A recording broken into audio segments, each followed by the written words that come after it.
we gotta talk about Treyarch, everyone's favorite Call of Duty developer. But is that love deserved? Are they really the best dev team? That and so much more will be discussed in this video. But if you like content like this, you want to hit that like and subscribe button to stay in the loop on all things Colorful Pooch. Let's dive into it. We have to start at the beginning in this video. Way back on November 8th, 2008, when Treyarch released World at War. Now, I was just a young pup back then, so I didn't play online and can't provide any notable experience on that aspect. But I did play campaign and zombies a ton. And this game excelled in both of those departments. The campaign was a gritty, gut-wrenching experience that showed the horrors of World War II from the American and Russian perspectives. The American campaign was focused on the island-hopping campaign of 1941 to 1944, instead of the traditional European theater that most games focused on when showing the Allies during World War II. And this was a new refreshing take on the American side of World War II, because not a lot of games really explored the Pacific theater when depicting World War II. It's usually the European theater, but the Americans were actually fighting two wars during World War II. On the other hand, it was again a new take on the European theater, because we never really see the Russian side of World War II. The juxtaposition between the American and Russian campaigns really resonated with me, as I love learning about World War II, and seeing what I read about was an awesome experience. We see the up-close and personal jungle fighting on Okinawa. We see the cost Americans paid in men to capture vital, small islands in the Pacific that the Japanese fought tooth and nail to hold. On the Russian side, we see the atrocities the Germans committed against the Russian people, and how the Russian forces and Russian military responded in kind. We see the eventual snowball of Russian armor and their ground forces as they raise the red flag over the Reichstag and capture Berlin. Again, we have never seen this before, at least in a Call of Duty game, and this will always be one of the more memorable campaigns in the series. Now for zombies. Let's not downplay this. Zombies was a gaming revolution. Everyone knew about it and loved it. And this was when there was only one map to play on, with no perks or pack-a-punch. Nacht der Untoten was a creepy and unnerving map to play on. It was shrouded in so much mystery that it really added to the aura of the map. The experience was unforgiving, and it took a lot of skill and luck to reach higher rounds on this map. And with the DLC releases, they added more maps and features to the experience. They fleshed out a gimmick side mode into essentially a full game that had a story and characters that we cared about.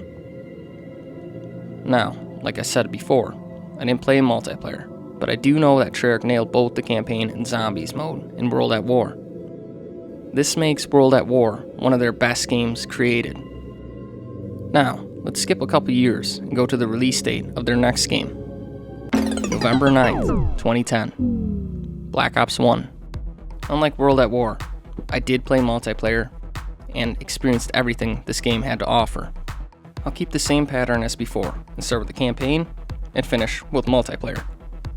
Black Ops 1 explores the Cold War between the Americans and Russians that started right after World War II ended. This time through, we are mostly focusing on one character, Alex Mason, as he is interrogated by the CIA. The story masterfully conveys the notion that America and Russia were mirror societies throughout this period. Societies built on fear and blind nationalism that allowed the CIA and KGB to take liberties on how best to defeat the communists or the capitalists. This included brainwashing and sleeper agents, which Alex Mason is assumed to be for the Russians.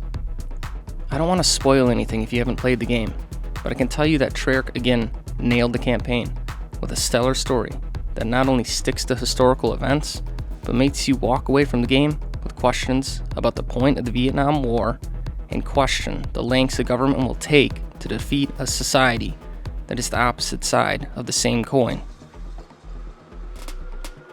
Now, for zombies. Okay, I might be in the minority here, but I did not really enjoy the launch map, Kino der Toten. Everyone else loved the map, but I actually played 5 more than Kino. Kino definitely had a certain aura about it, but didn't hit as hard for me, as I could just go back and play World at War's fantastic map, Deriza. Zombies didn't really hit for me until DLC 2 was released. Call of the Dead became my favorite map to play on almost instantly. The design and flow of the map encouraged you to find better routes to take, and Romero kept you on the move as he slowly stalked you throughout the map. I find it funny now that the Call of Duty Zombies community is just starting to love this map when everyone was hating on it back when it was first released. It just shows you that Call of Duty gamers cannot recognize quality, even if it hits them right in the face. And then Zombies ended on another high note with Moon. I could glaze Moon just like Call of the Dead, but I'm trying to keep these sections sort of short. With Zombies, they also released all the World at War Zombies maps as a separate DLC, but that doesn't really factor in here since I already played all those maps by this point. All you really need to know is that Call of the Dead and Moon's Savage Black Ops 1 Zombies for me, and stand as 2 of the greatest zombie maps ever created. Now, for our first crack at Treyarch multiplayer. My initial impressions were underwhelming. And I'm not just saying this to hate on Treyarch. I remember booting up multiplayer and playing on Cracked, and the feel of the game was just off. I mean, it doesn't help that the game was released right after the GOAT of Call of Duties, Modern Warfare 2. Black Ops 1's multiplayer ditched the normal progression and opted for cash to unlock stuff. This was definitely a different way to do things, but I liked leveling up and doing kill challenges to unlock stuff instead of using cash. The best aspect of the cash system was actually the system that got them in trouble for gambling, and that was the wager matches. For example, you could play One in the Chamber with a match buy-in of 10,000 currency, and walk away with 30,000 currency if you took home first place. You can see how this got them in trouble, but it was a fun way to get cash quick if you knew how to win the match. I won a couple 30,000 wager matches and One in the Chamber, and those matches were incredible. Ending the match with a 50-50 knife fight with 30,000 currency on the line is definitely a gaming experience I haven't had before and haven't had since. The maps in this game really elevated the multiplayer for me, so I could look past the changes Treyarch made to the core progression. Most of the maps were solid and really showcased Treyarch's ability to make 3-lane maps with good flow and variety. Some of Treyarch's best maps were introduced in this game and are usually remade for the current Black Ops games. Maps like Firing Range, Nuketown, Summit, and WMD. I also like that this game introduced split-screen multiplayer. My brother and I would spend weekends playing the Double Experience Nuketown playlist and just have a blast. That was when Nuketown 24/7 wasn't a playlist in Call of Duty and came around only during Double Experience events. Those were the days. The summation of multiplayer is this: it was average. The changing from leveling to cash was a different choice that didn't work for me. The map design was great, but Treyarch's multiplayer philosophy was greatly different from Infinity Ward's Modern Warfare 2's philosophy. The game was definitely more balanced than Modern Warfare 2, but it seemed like a little of the fun was sucked out of multiplayer in Black Ops 1. Let's get back in the time machine and skip a couple more years to get to Treyarch's best game they have ever created. The date is November 13th, 2012, and Black Ops 2 is released. This game is damn near a masterpiece. Every single aspect of it is fantastic. The story mode takes place in 2025 and follows David Mason as he seeks revenge on Raul Menendez. We are treated to flashbacks featuring Alex Mason and Frank Woods that set the stage for what would come in the future. All of it crescendos into an epic finale where the player gets to choose how the story ends. And did I mention along the way, the player is in charge of who survives, and they get to make impactful decisions that actually change how the story plays out. This added more depth to the campaign, as each choice had weight and added replayability. Honestly, this is the best Black Ops story mode, and will probably stay that way for the foreseeable future. The only misstep on launch was the zombies mode. We were treated to one map upon launch, Transit. This is arguably the worst zombies map ever created, and anyone who says otherwise is lost in a delusion. Everything is just wrong with this map. The map being sectioned out into smaller maps, the bus being the only way to travel around, the fog and the denizens, all of it just didn't work. And we had to wait again for DLC to patch up the launch mishaps for the zombies mode. Black Ops 2 zombies mode didn't really take off for me until the release of Buried. Mob of the Dead is seen as a fantastic map, and I can see the appeal. I just preferred Buried to Mob of the Dead. I like Buried's style and location. The gameplay was a bit different than just buying doors and finding the wall weapons you wanted. You could give Leroy booze to smash open new areas, and chalk the weapon on the wall yourself. So you sort of created the map yourself. And then, the final DLC map was released. Origins. This is the peak of zombies right here, and the ultimate zombies map. It is hands down the best zombies map, bar none. The opening cinematic, the aura of the map, the grandeur of the World War I trenches with robots walking through them, the story, and the reimagining of the 4 characters we have come to love, the flow of the map, and overall design. All of it seemed to be made with such love and dedication. Now, it's time for multiplayer. And oh boy, Treyarch hit a home run this time around. They changed the creative class system for the better, and introduced so much customization that you could play however you wanted to. It was a genius idea. Pick 10. Simple, yet elegant. If you don't want a secondary, fine, use that point elsewhere. If you don't want a red perk, that's cool too. Use that point elsewhere. This change was so revolutionary for class building that it was used not only in Black Ops 2, but Black Ops 3, Infinite Warfare, and Black Ops 4. Yeah, Infinity Ward even thought it was a cool enough idea that they put it in Infinite Warfare. Usually it's the other way around. As for the maps, Treyarch again showcased that they knew how to build 3-lane maps that fit any playstyle. Express, Hijack, Meltdown, Raid, and Slums all became instant classics and are sometimes remastered in newer entries of Black Ops. And there was enough progression to keep you coming back to this game for years on end.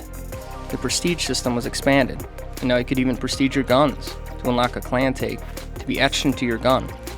And your custom emblem could be applied to your gun as well once you hit prestige level 2 on it.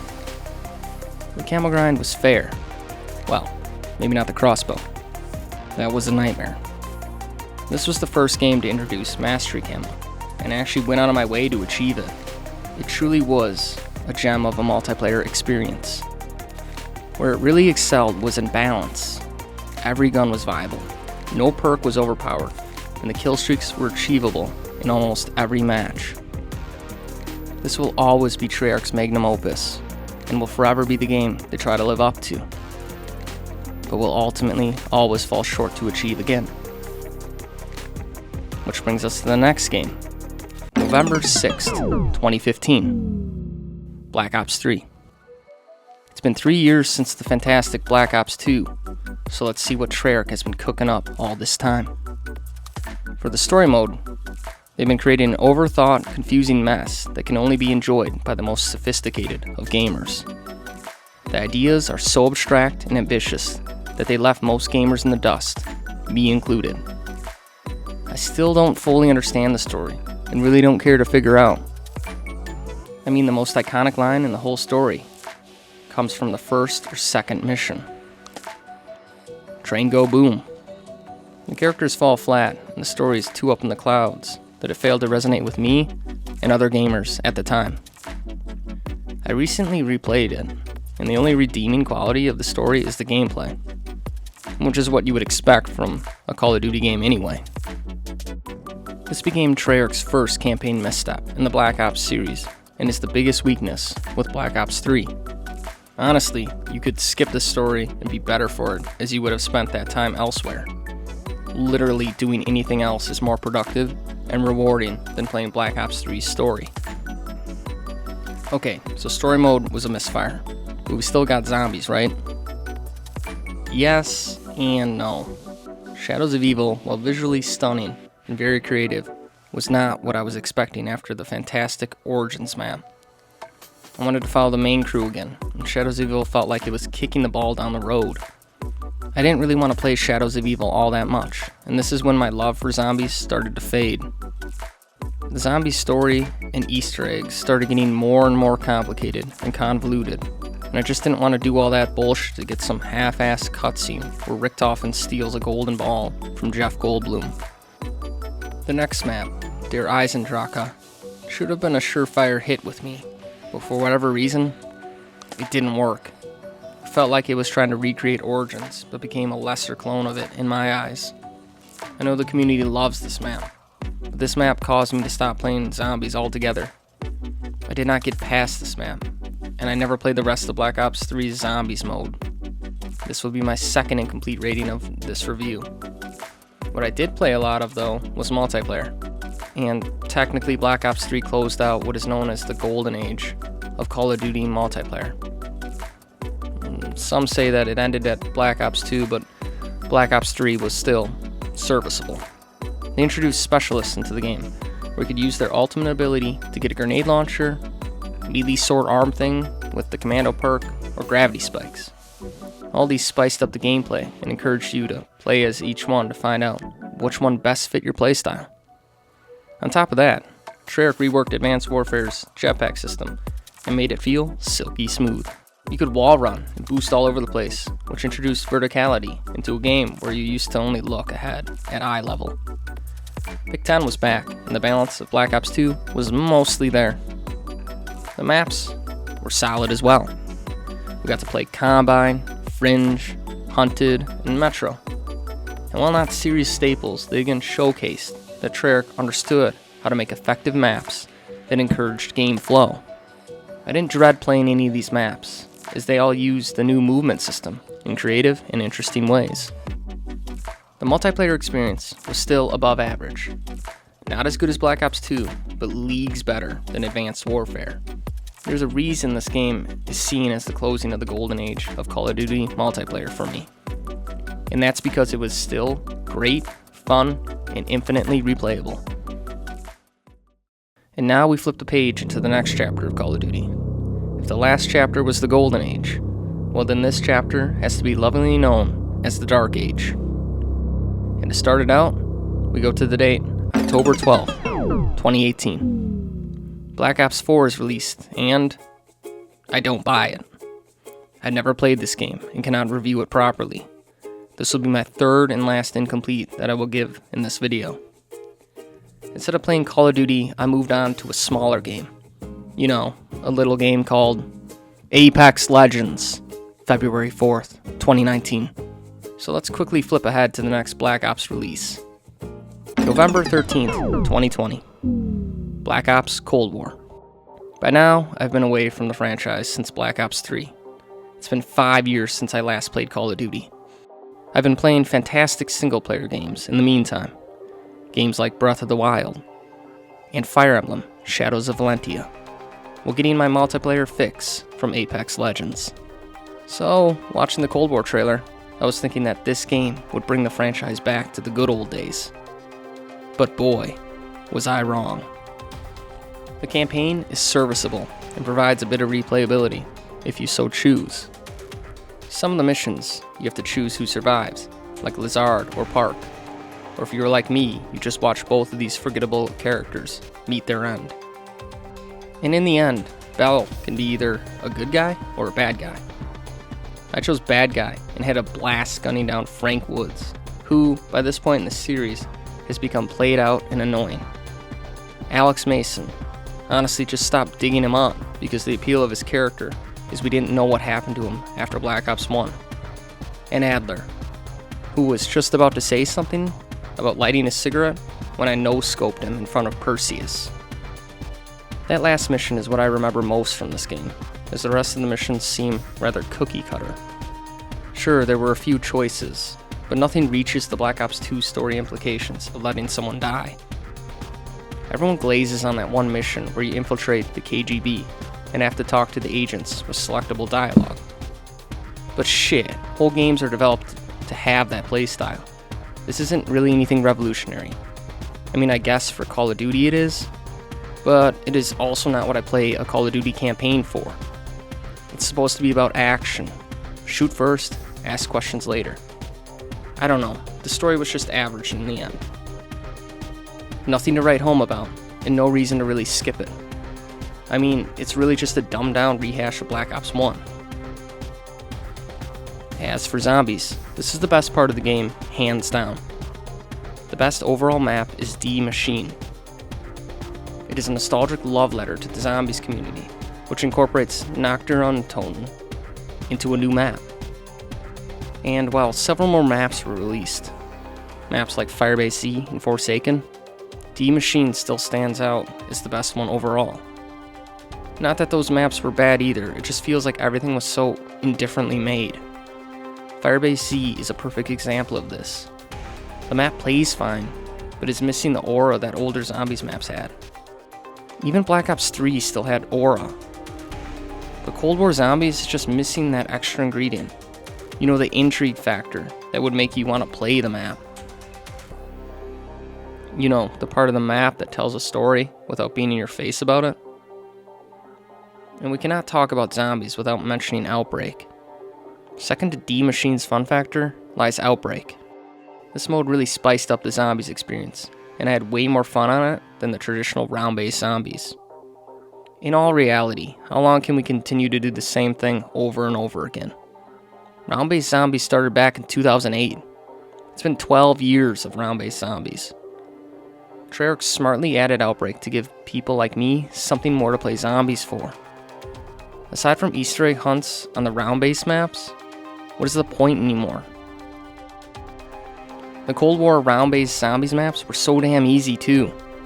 Round-based felt like a shell of its former self, and Outbreak provided another outlet to enjoy zombies in a way I have never played it before. And lastly, we have to talk about multiplayer. And I don't even want to talk about it. The multiplayer experience was abysmal. The 8 launch maps were poorly designed and were not at the same quality as previous Treyarch titles. When the Nuketown 24/7 playlist hit, I just played that throughout the whole life cycle of the game. I know I criticize this playlist all the time, but it's the only map I could play in Cold War. But I'll never do that again. Nuketown 24/7 is in Black Ops 6, but even now, I cannot push myself to play Nuketown. Probably because I played it for all of Cold War's life cycle. I skipped a few seasons of Cold War 2, but played enough to know that this was not a return to form for the franchise. Treyarch completely failed in multiplayer for the first time in my eyes. And now, we've reached the final release at the time of this video. October 25th, 2024. Black Ops 6. It's been 4 years since Cold War. 4 years for Treyarch to tighten up their campaign story, breathe new life into zombies, and figure out their missteps in multiplayer. And in every category, they stumbled and failed. The campaign is a played out story that we have all experienced before. There is nothing new here to really experience. Woods and Adler are a couple of returning characters, and you know how I already feel about digging up Woods again. Adler was pretty cool, but he's in only like 4 missions. As for the new characters, they just fall flat. I don't even remember who you play as, and the main bad guy, Harrow, isn't very convincing or intriguing. Her motivations are cookie cutter and hint at some sort of Mason connection that wasn't really needed. I don't want to really spoil anymore, but you've seen this plot before in like every major Hollywood movie. Well, aside from the part where they enter the main bad guy's mind. I mean, come on. The MK Ultra shit is played out by this time as well. It's the 90s now. MK Ultra was back in the 50s through 70s. It's all just so lame, and we've seen it before. It's recycled junk. This is the best story they could come up with after 4 years? This is the first time that a Treyarch story just fell flat for me.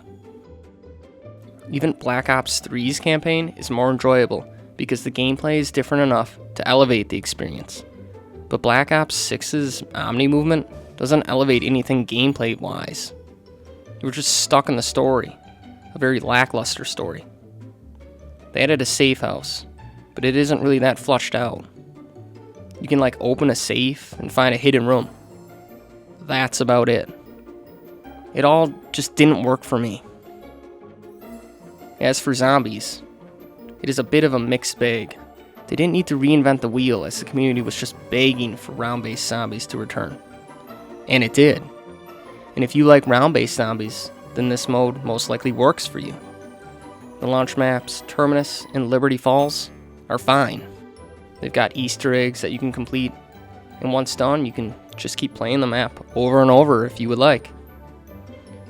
But that's where I fall off. Once I get the Easter egg done, there's really no point in playing zombies for me anymore. I don't know if I aged out of zombies, or if the mode has just lost its luster by this point. You could grind weapon camos in zombies, but I don't want to do that. That sounds like wasted time. I was in the minority here. I wanted Outbreak back. They could have flushed out that experience more, but they listened to the zombies community and went round-based instead. And after a month or two, the zombies community betrayed Treyarch anyway. So why not just make what you want to make, Treyarch? The usual thing happened, where the zombies community glazed the hell out of the launch maps and Citadel, and then they started feeling like the maps had no aura, and there was really not much to do. No shit. Cold War Zombies was the last good round-based zombies, and freaking Modern Warfare 3's zombies mode is closer to what I want in zombies now. That took chances and reinvented what zombies could be. How long can we keep playing zombies the same way? And now, for multiplayer. This is going to be brief. It just didn't work for me. It was the worst Call of Duty multiplayer I have ever played, bar none. And I'm not being hyperbolic. The downgrade from Modern Warfare 3 to Black Ops 6 is jarring. Treyarch just doesn't understand fundamentals anymore. They cannot design good maps anymore. They cannot design intriguing guns anymore. They cannot design appealing skins anymore. They cannot give me a reason to keep playing multiplayer anymore. The camos are there to be grinded, but why? The core gameplay is just not fun, and that's the biggest issue. The gunplay is a step down from Modern Warfare 3. The Omni movement hinders more than it helps the experience. Your character feels clunky compared to Modern Warfare 3. I mean, really, how hard is it to make a consistent experience, Treyarch? By this time, Treyarch has access to Infinity Ward's engine. I don't want to really get into it here, but Infinity Ward at least understands that the game needs to feel and look good for players to want to come back and play it. Even though they are using the Infinity Ward engine, Treyarch still has an ugly style that they seem to put on all their games. There's an obvious graphical difference between the two developers, and it's a night and day comparison from game to game. It's all been dissected by other YouTubers, and they're actually right this time. Black Ops 6 is the worst multiplayer experience, and it is not worth your time or effort. I don't know what they did for 4 years, but maybe more time doesn't always result in a better experience. Black Ops 2 was made in just over 2 years according to Google AI. It was made in half the time and is twice the experience you will get from Black Ops 6. So that's all the games that Treyarch has developed by the time of this video. Let's summarize every game here and see what each game brought into the franchise. World at War, 2008. Compelling story, which can be played co-op. They created the Zombies mode. They flushed out Zombies mode with perks and Pack-a-Punch with the DLC releases. And they added wonder weapons in Zombies as well. As for multiplayer, I didn't play that, so I can't really say what they added or not. Black Ops, 2010. Again, another compelling story. For Zombies, there's new maps, and some of them are the best in the mode. You get full Easter eggs in Zombies mode here too. There's new zombie enemy types, like Romero, Shriekers, Napalm Zombies, on and on. Unique wonder weapons were introduced on each Zombies map. As for multiplayer, multiplayer changed to money instead of level unlocks. And the multiplayer is way more balanced than Modern Warfare 2. They introduced iconic multiplayer maps that played well, and that's not based on nostalgia. Wager matches were fun, but deemed inappropriate for gaming, even though they were some of the best parts of the multiplayer experience. Treyarch introduced split screen for online multiplayer for the first time. There was custom reticles and face paint. Treyarch introduced the custom emblem editor, although that became problematic with some of the stuff people were creating, so it didn't go past Black Ops 3. And Treyarch introduced the equipment slot, which eventually became the specialist slot, which we now see carried forward to current Call of Duty games. Black Ops 2, 2012. Again, for campaign, it is a compelling story, and this is where Treyarch reached their apex in storytelling. The choices affect how the story plays out. There are alternate endings to the story. And they introduced Create a Class in campaign. As for zombies, they introduced new zombies maps, and this includes some of the best they've ever created. They introduced buildable items, which is carried through current age zombies. As for multiplayer, the maps played incredibly well, and this again is not based on nostalgia. They introduced the Pick 10 system. They introduced the score streak system over the kill streak system. This way, if you were playing the objective, you could gain score that way instead of just getting kills. They introduced mastery camo, which has become a staple of Call of Duty going forward. They perfected the multiplayer balance. Every gun was viable, and every perk was viable as well. And this was the first instance of corporate greed seen in Call of Duty when they introduced DLC camos, DLC weapons, and you could even pay for extra Create a Class slots if you so choose. Black Ops 3, 2015. The campaign was confusing, but it could be played co-op. There were skill trees in campaign, which was kind of cool. For zombies, they introduced a lot of new maps, and this is considered to be the best zombies experience by the community. There are endless community-created zombies maps. As for multiplayer, the maps were solid. This was the introduction of specialists, which carried forward for a few games, but was eventually cut out. Treyarch perfected jump hacks and wall running. The camo grind was fair. Corporate greed got a little bit more apparent with the unfair black market system. And they also introduced the free run mode, which some people enjoyed. Black Ops 4, 2018. I didn't play this game, but I know there's no story mode. It introduced Blackout mode, which is the first iteration of Call of Duty Battle Royale. This game introduced battle passes to the series. It also introduced bundles into the game. As for zombies, though I haven't played it that much, I know a lot of people criticized the decisions they made. Black Ops 5, Cold War, 2020. Treyarch gave us an average story. There's alternate endings to the story. And again, you can make choices on who lives or dies. For zombies, the experience was solid. They simplified the zombies gameplay and meshed Warzone aspects into it, which I know people don't like plating up. They also introduced Outbreak, which was a fun mode, which they should have expanded on. As for multiplayer, they had incredibly sloppy launch maps. They introduced Nuketown 24/7 as a playlist, and it's not a 2-day event anymore. They introduced the combo score streak system, which is confusing for people who don't know how to do math. And also the camo challenges were way too grindy in this game. Black Ops 6, 2024. The campaign was boring. As for zombies, it's a solid experience, though weaker than Cold War. The zombies mode reuses special zombies from Cold War, which is incredibly lazy. As for multiplayer, we are now in the generation of brain rot multiplayer maps.